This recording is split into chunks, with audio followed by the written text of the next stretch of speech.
Okay, the video's already started. Okay. So, This is what you wanted. okay, just avoid the head, avoid the head. Okay, You but do know we're filming, right? you're not I trying to know. give me a concussion. Bubbles, bubbles, All right, welcome bubbles, back, bubbles. everybody. Today we're talking. Oh, dude. I need to go for Okay. You know we're filming. The whole world just saw Bob just flop me over the head. Okay. I'll do it again. Okay. Today we're talking about cold weather considerations. The weather's starting to get colder out, and the sun's starting to go down earlier. It's coming up later. We got more hours of darkness, so we got more cold weather coming up here soon. So just a few things to remember as the weather gets colder. All right. Now remember, hey dude. Sample. We got Bob here. Bob's helping us out, and Ruby behind me. Okay. Oh God. A baseball bat. All right. Big thing to remember with the cold weather is that food, nutrition, hydration, all that stays the same. A lot of people, they want to pretend like, well, I don't feel thirsty, so I must not be thirsty. You know, your body is going through just as much, almost just as much water as it would be when it's freezing out than when it's like 80 degrees out. All right, you're still sweating, your heart rate is still up, your body is still going through that food, it's still burning those calories, so you still got to keep eating and you got to keep drinking water.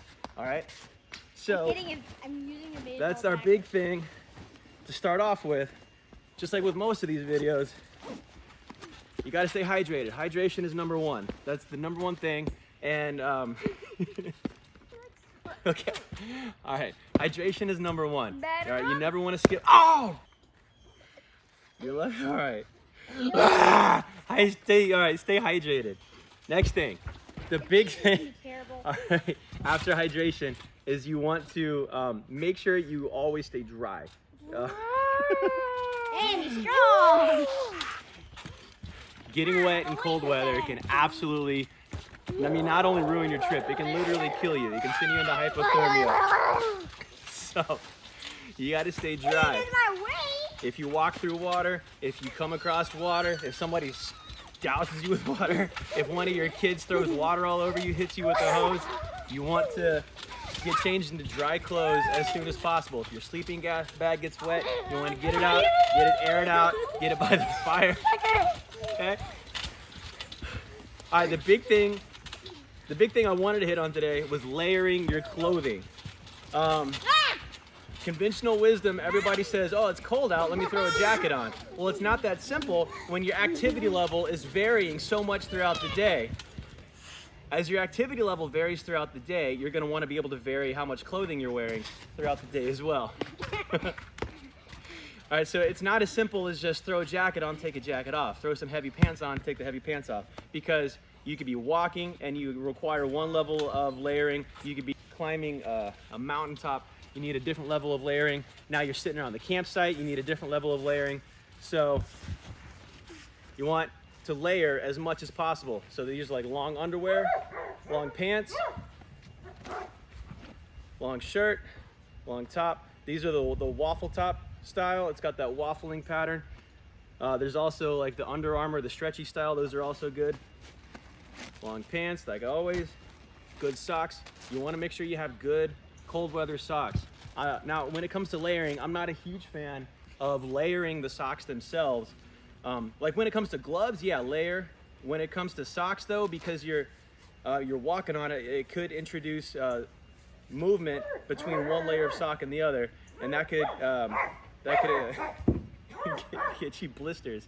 You want to avoid blisters. Blisters are terrible when you're out on your feet. So, as the temperature starts to go down, my level of layering is going to start to go up. Or as my activity level goes down, my level of layering is going to go up. So, layers, layers, and then when it finally gets to it, yeah, then I'll put a jacket on. This is a nice lightweight jacket, but it's going to keep me really warm. Okay, so yeah, so I will have a heavy coat with me, but it's gonna be the last thing that I even think about putting on, especially if I'm gonna be out hiking or climbing a mountain or doing something, you know, active during the day. I'm gonna avoid having this on because I don't wanna get too hot.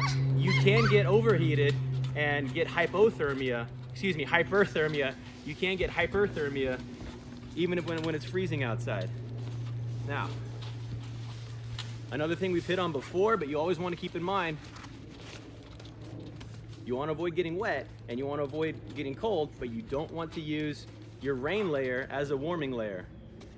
All right, that's the surefire way to sweat. And Happy Halloween! happy Halloween.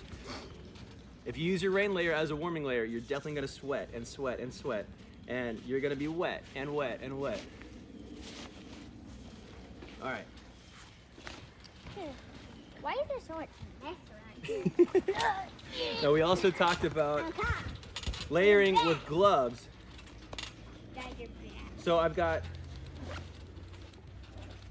different levels of gloves. Wool gloves, like medium weight, nothing too crazy. But then as you progress from there, you got your heavy gloves, of course. But with the heavy gloves, you want to take into consideration glove liners. Liners. You know, the glove liner is to gloves what like socks are to shoes.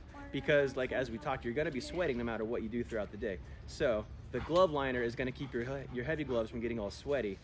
Just like your socks keep your shoes from getting all sweaty throughout the day. One last thing we want to hit on super quick is neck gaiters. Neck gaiters are super handy to just always have on you. Where'd my neck gaiter go? Here it is. All right. Pretty much everybody by now is familiar with neck gaiters, especially with COVID, because they're selling neck gaiters at the grocery stores and the gas stations and everything. But it's a great, hey, use your neck gaiter to bridge that little gap between your shirt and your chin. All right, but the neck gaiter is also great because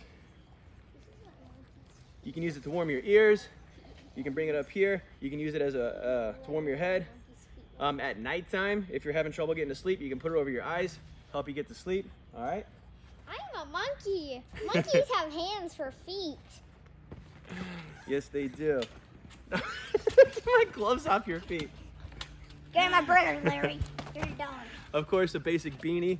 You know, if the temperature does start to drop, I typically always wear my hat here, but if the temperature does start to drop enough, I'll put the beanie on so beanie with the neck gaiter, with the gloves, or possibly with the heavy gloves with the liners on. I'm gonna have all my exposed skin covered. I don't know the percentages or the ratios or whatever, but you're gonna lose a lot of heat out of your hands and the top of your head and your feet. So you gotta make sure those are covered. Because I just ate some burgers. All right, guys. Thanks for watching the video. We will talk more later, and stay dry, stay warm out there. Okay. Happy Halloween! Happy Halloween!